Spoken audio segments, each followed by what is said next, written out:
একদা ৩ দিন যাবৎ বিশ্বনবীর কোনো খোঁজ পাওয়া যাচ্ছিল না।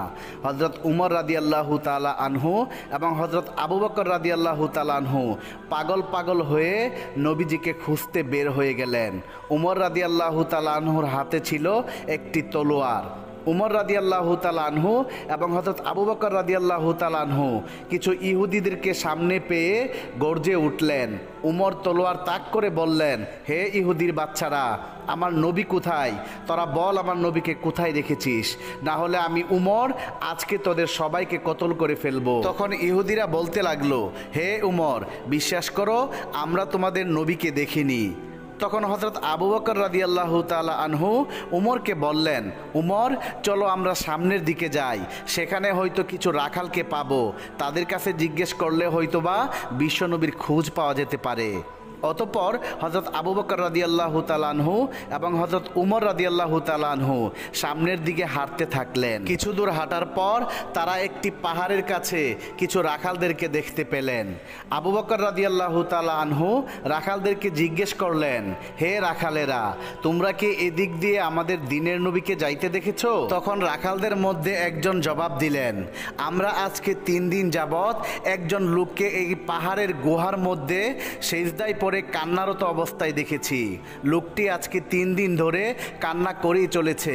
তার কান্না শুনতে পেয়ে আমাদের পশু পাখিগুলা আজকে ৩ দিন যাবৎ কোনো ঘাস পানি খাচ্ছে না। পশুদের দুগ্ধপায়ী বাচ্চারা তাদের স্তনের মধ্যে মুখ লাগাচ্ছে না। ভাই, তোমরা তোমাদের লোককে নিয়ে যাও, না হলে হয়তোবা আমাদের পশু প্রাণীগুলা না খেয়ে খেয়ে মরেই যাবে। তখন হযরত আবু বকর রাদিয়াল্লাহু তাআলা আনহু উমরকে বললেন, উমর, যার কান্না শুনে পশু পাখিরা খাওয়া লওয়া ছেড়ে দিয়েছে সে আর কেউ হবে না, সে আমাদের দ্বীনের নবী মুহাম্মদুর রাসূলুল্লাহ সাল্লাল্লাহু আলাইহি সাল্লামই হবেন। চলো আমরা সামনে গিয়ে দেখি। অতঃপর হযরত আবু বকর রাদিয়াল্লাহু তাআলা আনহু এবং হযরত উমর রাদিয়াল্লাহু তাআলা আনহু পাহাড়ের সামনে এক গর্তের মধ্যে গিয়ে দেখলেন বিশ্বনবী সিজদায় পড়ে কান্না করতেছে। তখন উমর রাদিয়াল্লাহু তাআলা আনহু নবীজিকে উদ্দেশ্য করে বললেন, নবী গো, আজকে ৩ দিন যাবৎ আমরা আপনার খুঁজে পাগল পারা হয়ে গিয়েছি, কোথাও আপনাকে খুঁজে পাচ্ছি না। আপনি এখানে উম্মতের জন্য কান্না করতেছেন। ইয়া রাসূলুল্লাহ, আমরা আপনাকে নিতে এসেছি, আপনি মাথা উঠান। কিন্তু বিশ্বনবী মাথা উঠায় না। তখন হযরত আবু বকর রাদিয়াল্লাহু তাআলা আনহু বলেন, ইয়া রাসূলুল্লাহ, যেই উম্মতের জন্য আপনি এভাবে কান্না করছেন, আমি আবু বকর কথা দিলাম আমার তামাম জিন্দেগীর ইবাদতগুলো আপনার উম্মতের নামে ওয়াকফ করে দিলাম, আপনি মাথা উঠান। তারপরও দয়াল নবী মাথা উঠাচ্ছে না। তারপর হযরত আবু বকর রাদিয়াল্লাহু তাআলা আনহু উমরকে বললেন, উমর, হযরত ফাতেমা রাদিয়াল্লাহু তাআলা আনহাকে ছাড়া বিশ্ব নবীকে নেওয়া যাবে না, চলো আমরা ফাতেমার বাড়িতে যাই। তারপর তারা দুজন মিলে ফাতেমার বাড়ির দিকে রওনা করলেন। পথিমধ্যে তারা হযরত আলী রাদিয়াল্লাহু তাআলা আনহুকে দেখতে পেলেন এবং হযরত আলীর কাছে সমস্ত ঘটনা খুলে বললেন। হযরত আলী রাদিয়াল্লাহু তাআলা আনহু বাড়িতে গিয়ে ফাতেমা রাদিয়াল্লাহু তাআলা আনহার কাছে সব কিছু বলার পর ফাতেমা রাদিয়াল্লাহু তাআলা আনহা এবং হযরত হুসাইন এবং হাসাইন রাদিয়াল্লাহু তাআলা আনহু এবং হযরত আলী রাদিয়াল্লাহু তাআলা আনহু সবাই মিলে বিশ্বনবীর কাছে পাহাড়ের গর্তের মধ্যে চলে আসেন। হযরত ফাতেমা রাদিয়াল্লাহু তাআলা আনহা বিশ্বনবীকে উদ্দেশ্য করে বলতে লাগলেন, আব্বা গো, আপনি কিভাবে পারলেন আজকে ৩ দিন যাবৎ আমাদের সবাইকে ছেড়ে এই গুহায় এসে পড়ে থাকতে? আমরা আপনার খুঁজে পাগল হয়ে গিয়েছি, কোথাও আপনার খোঁজ পাচ্ছি না। আপনি কি করে পারলেন আমাদেরকে বলে থাকতে, আপনার আদরের নাতি হাসান এবং হুসাইনকে বলে থাকতে? আব্বা গো, আপনি মাথা উঠান, আমরা আপনাকে নিতে এসেছি। কিন্তু নবীজি মাথা উঠাচ্ছে না, সিজদায় পড়ে কান্না করেই চলেছে। তারপর হযরত ফাতেমা রাদিয়াল্লাহু তাআলা আনহা বলেন, হে আমার আব্বাজান, আমি ফাতেমা কথা দিচ্ছি আপনার উম্মতের জন্য আমি আমার আদরের সন্তান এবং আপনার আদরের নাতি হাসান এবং হুসাইনকে কুরবানি করে দিলাম। এবার আমার আল্লাহ রব্বুল আলামিন জিবরাইলকে ডেকে বললেন, হে জিবরাইল, তুমি এক্ষুনি আমার বন্ধুর কাছে যাও, আমার বন্ধুকে বলো সিজদা থেকে মাথা উঠাতে। আমার বন্ধুকে গিয়ে বলে দিও আমি আল্লাহ রব্বুল আলামিন বন্ধুর সমস্ত উম্মতের জিম্মা নিজেই হয়ে গেলাম। আল্লাহ রব্বুল আলামিনের এমন নির্দেশ পাইয়া হযরত জিবরাইল আলাইহিস সালাম পাহাড়ের গুহার মধ্যে এসে নবীকে উদ্দেশ্য করে বলতে লাগলেন, ইয়া রাসূলুল্লাহ, আপনি মাথা উঠান, আল্লাহ রব্বুল আলামিন আমাকে এইমাত্র জানিয়ে দিয়েছে আপনার সমস্ত উম্মতের জিম্মা আল্লাহ নিজেই হয়ে গিয়েছেন। এই বলে জিবরাইল আলাইহিস সালাম চলে গেলেন। অতঃপর বিশ্বনবী সিজদা থেকে মাথা উঠালেন। তারপর হযরত ফাতেমা রাদিয়াল্লাহু তাআলা আনহা এবং হযরত হাসান হুসাইন রাদিয়াল্লাহু তাআলা আনহু এবং হযরত আলী রাদিয়াল্লাহু তাআলা আনহুর সাথে বিশ্বনবী হাঁটতে হাঁটতে বাড়িতে চলে গেলেন। একদা ঈদের দিন সকালে কিছু ছোট্ট ছেলেরা এসে হযরত হাসান এবং হুসাইন রাদিয়াল্লাহু তাআলা আনহুকে বলতে লাগলো, আজকে তো ঈদের দিন, আমরা নতুন জামা পরে এসেছি, তোমরা তো দেখি পুরান জামাই পরে আছো, তোমাদের নতুন জামা কোথায়? এই কথা শুনে হযরত হাসান এবং হুসাইন রাদিয়াল্লাহু তাআলা আনহু দৌড়ে ঘরের মধ্যে গিয়ে মা ফাতেমাকে বলতে লাগলেন, মা, পাড়ার সমস্ত ছেলেরা নতুন জামা পরেছে, আমাদের নতুন জামা কোথায়? তখন হযরত ফাতেমা রাদিয়াল্লাহু তাআলা আনহা চিন্তিত হয়ে গেলেন। হাসান এবং হুসাইন রাদিয়াল্লাহু তাআলা আনহু বারবার একই কথা বলার কারণে ফাতেমা রাদিয়াল্লাহু তাআলা আনহা একটা সময় তাদেরকে সান্ত্বনা দিতে গিয়ে বললেন, বাবারা, তোমরা গোসল করে এসো, তোমাদের নতুন জামা দর্জির দোকানে দিয়ে এসেছি, কিছুক্ষণ পর দর্জি দিয়ে যাবে, তোমরা গোসল করে এসো। মায়ের মুখে এমন কথা শুনে দুই ভাই খুশিতে গোসল করতে গেলেন। এদিকে মা ফাতেমা চিন্তিত হয়ে কান্না করতে লাগলেন। তিনি সমস্ত কাজকর্ম ফেলে দিয়ে জায়নামাজ বিছিয়ে 2 রাকাত নামাজে বসে গেলেন। নামাজ শেষে তিনি মুনাজাতে আল্লাহর দরবারে কেঁদে কেঁদে বলতে লাগলেন, হে মাবুদ, আমি তো আমার সন্তানদেরকে মিথ্যে সান্ত্বনা দিয়েছি, আমি বলেছি তারা গোসল করে আসলে তাদেরকে নতুন জামা দেব। মাবুদ গো, এখন যদি তারা গোসল করে এসে নতুন জামা না পায় তাহলে তারা বলবে নবীর মেয়ে হয়ে আমি মিথ্যে কথা বলেছি, তুমি বলে দাও আল্লাহ, আমি এখন কি করব? হযরত ফাতেমা রাদিয়াল্লাহু তাআলা আনহা এইসব বলে যখন আল্লাহর দরবারে ফরিয়াদ করতেছিল, এমন সময় তিনি দেখতে পেলেন হযরত হাসান এবং হুসাইন রাদিয়াল্লাহু তাআলা আনহু 2টি প্যাকেট হাতে নিয়ে খুশি মনে ঘরের মধ্যে ঢুকলেন। তখন ফাতেমা রাদিয়াল্লাহু তাআলা আনহা হাসান এবং হুসাইনকে জিজ্ঞেস করলেন, বাবারা, তোমাদের হাতে এইগুলা কিসের প্যাকেট? তখন এক ভাই জবাব দিল, মা, আমরা গোসল শেষ করে যখন বাড়ির দিকে রওনা করছিলাম তখন একজন লোক এসে আমাদের হাতে 2টা প্যাকেট দিয়ে বলল, আমি দর্জির দোকান থেকে এসেছি, এই নাও তোমাদের নতুন জামা। এই কথা শুনে হযরত ফাতেমা রাদিয়াল্লাহু তাআলা আনহা আল্লাহর দরবারে শুকরিয়া আদায় করতে থাকলেন। একদিন হযরত ফাতেমা রাদিয়াল্লাহু তাআলা আনহা একটি বাগানে দাঁড়িয়ে তার এক ইহুদি বান্ধবীর সাথে কথা বলছিলেন। এমন সময় 3 জন লোক এসে সেই ইহুদি মেয়েটিকে বলল, আপনার বাবা আপনাকে বাড়িতে যেতে বলেছেন। তখন মেয়েটি সেই 3 জন লোকের সাথে বাড়িতে চলে গেল। বাড়িতে আসার পর মেয়েটি তার বাবাকে জিজ্ঞেস করলো, বাবা, আপনি কি আমাকে ডেকেছেন? তখন মেয়েটির বাবা তাকে বলল, হ্যাঁ মা, আমি তোমাকে ডেকেছি একটি কথা বলার জন্য। শুনো মা, আমি তোমার একটি ছেলের সাথে বিয়ে ঠিক করেছি। ছেলেটি হলো ইহুদি সম্প্রদায়ের বিশাল ধনী ঘরের ছেলে। এবার তুমি তোমার জবাবটা আমাকে জানিয়ে দাও, এই বিয়েতে কি তুমি রাজি আছো মা? তখন মেয়েটি তার বাবাকে বলল, আব্বাজান, এই উত্তরটি আমি আপনাকে কালকে দেব, আজকে রাতটুকু আপনি আমাকে সময় দিন। মেয়েটির বাবা তখন মেয়েটিকে সময় দিল। অতঃপর মেয়েটি আর কোনো দিকে না গিয়ে সোজা হযরত ফাতেমা রাদিয়াল্লাহু তাআলা আনহার কাছে আসলেন এবং ফাতেমা রাদিয়াল্লাহু তাআলা আনহাকে কোমল সুরে বলতে লাগলো, হে বোন, তোমাকে আমি একটি কথা বলতে চাই। বোন, তোমার সাথে আমার দীর্ঘদিনের সম্পর্ক। এই দীর্ঘ সময়ে তুমি কখনোই আমাকে কোনো খারাপ পরামর্শ দাওনি। আমি আশা করব আজকেও তুমি আমাকে কোনো খারাপ পরামর্শ দেবে না। শুনো বোন, আমার বাবা আমার বিয়ে ঠিক করেছে একটি ইহুদি বংশের গরিবের বিশাল শিল্পপতির ছেলের সাথে। আমার বাবা সেই ছেলেটির সাথে আমাকে বিয়ে দিতে চাচ্ছে। এখন তুমি বলো, আমি কি সেই ছেলেটিকে বিয়ে করব? জবাবে হযরত ফাতেমা রাদিয়াল্লাহু তাআলা আনহা বললেন, হে বোন, তোমার বাবা যেহেতু তোমাকে ওই ছেলেটির সাথে বিয়ে দিতে চাচ্ছে, নিশ্চয়ই ভালো হবে, কারণ বাবাদের সিদ্ধান্ত কখনো খারাপ হয় না।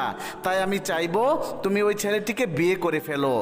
এবার ইহুদি মেয়েটি হযরত ফাতেমা রাদিয়াল্লাহু তাআলা আনহাকে বলল, বোন, আমি ওই ছেলেটিকে বিয়ে করতে পারি, তবে একটি শর্ত আছে। শর্তটি হলো, আমি চাই তুমি আমার বিবাহর মধ্যে যাবে। এবার ফাতেমা রাদিয়াল্লাহু তাআলা আনহা বললেন, বোন শুনো, আমি তোমার বিয়েতে কিভাবে যাব? তোমরা হলে ইহুদি আর আমরা হলাম মুসলমান। ইহুদির সাথে মুসলমানদের কোনো আনুষ্ঠানিকতা থাকতে পারে না। আর তোমার বিয়েতে যদি আমি যাই, তাহলে মানুষরা তোমাদেরকেও খারাপ বলবে, আমাকে নিয়েও কথা উঠাবে, এবং আমার বাবা হযরত মুহাম্মদ মুস্তাফা সাল্লাল্লাহু আলাইহি ওয়াসাল্লামকে সবাই আঙ্গুল তুলে কথা বলবে। তাই আমি চাই না তোমার বিয়েতে যেতে। অতঃপর ইহুদি মেয়েটি হযরত ফাতেমা রাদিয়াল্লাহু তাআলা আনহাকে উদ্দেশ্য করে আবার বলতে লাগলো, হে বোন, তাহলে তুমি জেনে রাখো, তুমি যদি আমার বিয়েতে না যাও, তাহলে আমি জীবনও এই বিয়ে করব না। হযরত ফাতেমা রাদিয়াল্লাহু তাআলা আনহা তখন চিন্তায় পড়ে গেলেন। অতঃপর ফাতেমা রাদিয়াল্লাহু তাআলা আনহা এক পর্যায়ে মেয়েটির অনেক কাকুতি মিনতিতে বিয়েতে যাওয়ার জন্য রাজি হয়ে গেলেন। ফাতেমা রাদিয়াল্লাহু তাআলা আনহা বললেন, ঠিক আছে বোন, আমি যাব তোমার বিয়েতে, তুমি এই কথা তোমার বাবাকে জানিয়ে দাও। তখন মেয়েটি হযরত ফাতেমা রাদিয়াল্লাহু তাআলা আনহার কথা শুনে এক দৌড়ে বাবার কাছে চলে এসে বললেন, বাবা, আমি এই বিয়েতে রাজি আছি, তবে একটি শর্ত আছে। শর্তটা হলো, আমার বিয়েতে মুহাম্মদের মেয়ে ফাতেমা আমার সাথে থাকবে। তখন মেয়েটির বাবা বলল, মুহাম্মদের মেয়ে যদি আমাদের বাড়িতে আসে, তাহলে সে আমাদের এই স্ট্যাটাসের সাথে মিলবে না, কারণ সে হচ্ছেন গরিব, তার বাবাও গরিব, তারা ঠিকমতো দুবেলা খেতে পারে না, দেহে ভালো জামা কাপড় নেই। তাহলে তারা কি করে আসবেন তোমার বিয়েতে? যারা আসবে তারা সবাই ধনী শিল্পপতির ছেলে মেয়ে, তাই মুহাম্মদের মেয়ে ফাতেমাকে দাওয়াত দেওয়া যাবে না। তখন মেয়েটি তার বাবাকে বলল, বাবা, ফাতেমাকে যদি বিয়েতে আসতে বাধা দাও, তাহলে আমি জীবনও এই বিয়ে করব না। এক পর্যায়ে বাবা নিরুপায় হয়ে রাজি হলো এবং মেয়েকে বলল, আমি তোমাকে অনুমতি দিতে পারি, তবে একটা শর্ত আছে। শর্তটা হলো, যদি মুহাম্মদের মেয়ে ফাতেমা আমাদের বাড়িতে আসতে চায়, তাহলে তাকে সুন্দর নতুন জামা কাপড় পরে আসতে হবে। যদি পুরাতন জামা পরে চলে আসে, তাহলে আমার বাড়িতে ঢুকতে পারবে না। তখন সেই মেয়েটির বাবার কথা শুনে মেয়েটি আবার দৌড়ে হযরত ফাতেমা রাদিয়াল্লাহু তাআলা আনহার কাছে গিয়ে কেঁদে কেঁদে বলল, হে বোন, তুমি আমার বিয়েতে যাও, তা আমার বাবা চায় না, তবে আমার বাবা একটা শর্তে রাজি হয়েছেন। শর্তটি হলো, আমার বিয়েতে যদি তুমি যাও, তাহলে অবশ্যই নতুন সুন্দর জামা পরে তোমাকে আসতে হবে। এখন তুমি বলো, তুমি আমার বিয়েতে যাবে কিনা? এই কথা শুনে হযরত ফাতেমা রাদিয়াল্লাহু তাআলা আনহা কেঁদে কেঁদে বললেন, বোন, আমার জীবনে এমনও দিন কেটে গেছে, আমি আমার জীবনে নতুন জামা কাপড় চোখেই দেখিনি। দিনের পর দিন চলে যায়, যার ঘরে চুলায় আগুন ধরে না। দিনের পর দিন চলে যায়, আমরা না খেয়ে থাকি, সেখানে নতুন জামা কি করে পাবো বলো? তখন মেয়েটি হযরত ফাতেমা রাদিয়াল্লাহু তাআলা আনহাকে বলল, বোন, তুমি যদি তোমার নিজের জবান দিয়ে একবার বলো যে আমি নতুন জামা কাপড় পরে তোমার বিয়েতে যাব, তাহলে আমার বিশ্বাস তোমার সৃষ্টিকর্তা মহান আল্লাহ রব্বুল আলামিন তোমার জামা কাপড়ের ব্যবস্থা করে দিবেন, কারণ আমি জানি তোমার সাথে তোমার রবের অনেক ভালো সম্পর্ক। ফাতেমা রাদিয়াল্লাহু তাআলা আনহা এক সময় আবেগী হয়ে বললেন, ইনশাআল্লাহ আমি তোমার বিয়েতে যাব এবং পৃথিবীর সবচেয়ে দামি কাপড় পরিধান করেই যাব ইনশাআল্লাহ। তখন সেই মেয়েটি দৌড়ে তার বাবার কাছে গিয়ে তার বাবাকে বলল, বাবা, ফাতেমা আমার বিয়েতে আসবেন এবং সবার চেয়ে দামি কাপড় পরেই আসবেন। তারপর বিয়ের দিন তারিখ ঠিক হলো। এদিকে ফাতেমা রাদিয়াল্লাহু তাআলা আনহা চিন্তা করতে লাগলেন, বিয়ের দিন কাছে চলে আসছে, আর আমি ওয়াদা করেছি বিয়ের দিন সেই বিয়ে বাড়িতে নতুন জামা কাপড় পরিধান করে যাব, কিন্তু আমার নতুন জামা কাপড় নেই। এইসব কথা চিন্তা করতে করতে হযরত ফাতেমা রাদিয়াল্লাহু তাআলা আনহা জায়নামাজ বিছিয়ে নামাজে বসে গেলেন। নামাজের শেষদায় গিয়ে তিনি চোখের পানি ছেড়ে দিয়ে বললেন, হে মাবুদ, এই দুনিয়াতে আপনার সাথে আমার গভীর সম্পর্ক হয়েছে তা আজ পর্যন্ত কেউ জানে না। মাসের পর মাস চলে গিয়েছে, না খেয়ে আমি থেকেছি, কোনো দিনও আপনার কাছ থেকে কোনো কিছু চাইনি। আজকে আমি আপনার কাছে একটা নতুন কাপড়ের আবদার করলাম। এই আবদার আমার জৈবিক বা দৈহিক চাহিদা পূরণের জন্য নয়। আমাকে এমন একটি জামা প্রদান করুন যেটা পরে আমি আমার বান্ধবীর বিয়েতে যেতে পারবো এবং সব সেখানকার মেয়েরা যেন সেই জামা দেখে আমার দিকে তাকিয়ে থাকে। আপনি কি আমাকে একটা নতুন জামা দান করবেন? এভাবে হযরত ফাতেমা রাদিয়াল্লাহু তাআলা আনহা চোখের পানি ছেড়ে দিয়ে কাঁদছিলেন। নামাজ শেষে তিনি যখন ঘরের কোণে তাকালেন তখন ঘরের কোণে 2টি প্যাকেট দেখতে পেলেন। তখন হযরত ফাতেমা রাদিয়াল্লাহু তাআলা আনহা প্যাকেট নিয়ে কাঁদতে কাঁদতে নবী করিম সাল্লাল্লাহু আলাইহি সাল্লামের কাছে আসলেন এবং তার কাছে সমস্ত ঘটনা খুলে বললেন। অতঃপর বিশ্বনবী প্যাকেটটি হাতে নিয়ে খুলতেই জান্নাতের সুঘ্রাণ পেলেন। তিনি এই সুঘ্রাণ মিরাজের রাতে পেয়েছিলেন। তখন বিশ্বনবী হযরত মুহাম্মদ সাল্লাল্লাহু আলাইহি সাল্লাম হযরত ফাতেমা রাদিয়াল্লাহু তাআলা আনহাকে জড়িয়ে ধরে কপালে চুমু দিয়ে বললেন, এই কাপড় তুমি কোথায় পেয়েছো মা? এটা তো দুনিয়ার কাপড় না, এটা জান্নাতের কাপড়। তুমি গোপনে আল্লাহর সাথে যে সম্পর্ক করেছো, মহান আল্লাহ রব্বুল আলামিন তোমার উপর সন্তুষ্ট হয়েছেন এবং তোমার দোয়া কবুল করেছেন। মহান আল্লাহ তাআলার নিকট একটি কাপড়ের আবদার করার কারণে মহান আল্লাহ তাআলা তোমার জন্য জান্নাতুল ফেরদাউস থেকে তোমার জামার ব্যবস্থা করে দিয়েছেন। তারপর বিশ্বনবী হযরত মুহাম্মদ সাল্লাল্লাহু আলাইহি সাল্লাম বললেন, তুমি এই জামা পরে তোমার ইহুদি বান্ধবীর বিয়েতে যেতে পারো, তবে অবশ্যই পর্দার সাথে যেতে হবে। জবাবে হযরত ফাতেমা রাদিয়াল্লাহু তাআলা আনহা বললেন, আব্বাজান, আমি নিশ্চয়ই পর্দার সহিতই আমার বান্ধবীর বিয়েতে যাব।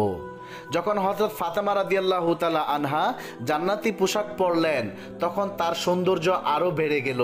সেই জামা পরে ফাতেমা রাদিয়াল্লাহু তাআলা আনহা যখন বিয়ে বাড়িতে প্রবেশ করলেন তখন যেন সবকিছু আলোকিত হয়ে গেল। মহিলারা নববধূর দিক থেকে মুখ ফিরিয়ে হযরত ফাতেমা রাদিয়াল্লাহু তাআলা আনহার দিকে তাকিয়ে রইল। সবাই বলতে লাগলো যে, ফাতেমা, তুমি তো গরিব, তাহলে তুমি এমন দামি সুন্দর পোশাক কোথায় পেলে? আমরা তো এমন জামা জীবনেও চোখে দেখিনি। হযরত ফাতেমা রাদিয়াল্লাহু তাআলা আনহা বললেন, আমি এটা বাজার থেকে কিনে এনেছি। তখন মহিলারা বলল, এটা কোন বাজারের কোন দোকান থেকে কিনেছো? ফাতেমা রাদিয়াল্লাহু তাআলা আনহা বললেন, তোমরা সেই বাজার চিনবে না, সেই দোকানও চিনবে না, এমনকি যে রাস্তা দিয়ে আমি সেই বাজারে গিয়েছি সেই রাস্তাও তোমরা চিনবে না। তখন সেই মহিলারা বলল, আমরা চিনব, তুমি শুধু একবার ঠিকানা বলো। তোমার ঠিকানা বলতে দেরি, কিন্তু আমাদের সেই বাজার চিনতে দেরি হবে না। তখন হযরত ফাতেমা রাদিয়াল্লাহু তাআলা আনহা তাদেরকে বলল, আমি যে বাজারের দোকান থেকে এই জামাটা কিনেছি সেই দোকানে কোনো সাধারণ রাস্তা দিয়ে যাওয়া যায় না। ওই দোকানে যেতে হলে একটা বিশেষ রাস্তা দিয়ে যেতে হয়, আর সেই রাস্তার নাম সিরাতাল মুস্তাকিম। সেই রাস্তার জন্য আমার বাবা হযরত মুহাম্মদ সাল্লাল্লাহু আলাইহি সাল্লাম সব সময় দিনের দাওয়াত দিয়ে থাকেন। যে রাস্তার জন্য আমার বাবার তায়েফের জমিনে 3 বার রক্তাক্ত হয়েছেন, সেই রাস্তার নাম হলো সিরাতাল মুস্তাকিম। সেই রাস্তা দিয়ে যদি তোমরা যাও তাহলে যেতে যেতে একটা বাজার পাবে, সেই বাজারের নাম হলো জান্নাত। আর সেই বাজারে এক দোকান আছে, সেই দোকানের নাম হলো জান্নাতুল ফেরদাউস। সেই দোকানের মালিকই আমাকে এই জামাটা দিয়েছে। মহিলারা সেই জামা পাওয়ার জন্য এতটাই বেকুল হয়ে গিয়েছিল যে তারা ফাতেমাকে বলতে লাগলো, ফাতেমা, আমরা যেতে চাই সেই পথে, তুমি আমাদেরকে নিয়ে যাও। তখন ফাতেমা বলল, সেই পথে যেতে হলে প্রথমে সবাইকে একটি বাক্য উচ্চারণ করতে হবে। তোমরা কি পারবে সেই বাক্য উচ্চারণ করতে? তখন মহিলারা সবাই পারবে বলে সম্মতি দিল। অতঃপর হযরত ফাতেমা রাদিয়াল্লাহু তাআলা আনহা বললেন, সেই বাক্যটি হলো, লা ইলাহা ইল্লাল্লাহু মুহাম্মাদুর রাসূলুল্লাহ সাল্লাল্লাহু আলাইহি ওয়াসাল্লাম। তখন উপস্থিত সকল মহিলা এই কালেমা পড়ে মুসলমান হয়ে গেল। সুবহানাল্লাহ, সুবহানাল্লাহ। আল্লাহ পাক আমাদের সবাইকে হযরত ফাতেমা রাদিয়াল্লাহু তাআলা আনহার মতো আল্লাহর সাথে গভীর সম্পর্ক স্থাপন করার তৌফিক দান করুক। সকলেই কমেন্টে লিখুন আমিন। বন্ধুরা, এই ছিল আমাদের আজকের ভিডিওটি। প্রিয় বন্ধুরা, ভিডিওটি কেমন লেগেছে অবশ্যই কমেন্ট করে জানাবেন এবং আমাদের ভিডিওটি যদি ভালো লেগে থাকে তাহলে চ্যানেলটি এক্ষুনি সাবস্ক্রাইব করে পাশে থাকা বেল আইকনটি প্রেস করে দিন। তাহলে দেখা হবে আবার নতুন কোনো ভিডিওতে। সেই পর্যন্ত সবাই ভালো থাকুন, সুস্থ থাকুন। আল্লাহ হাফেজ।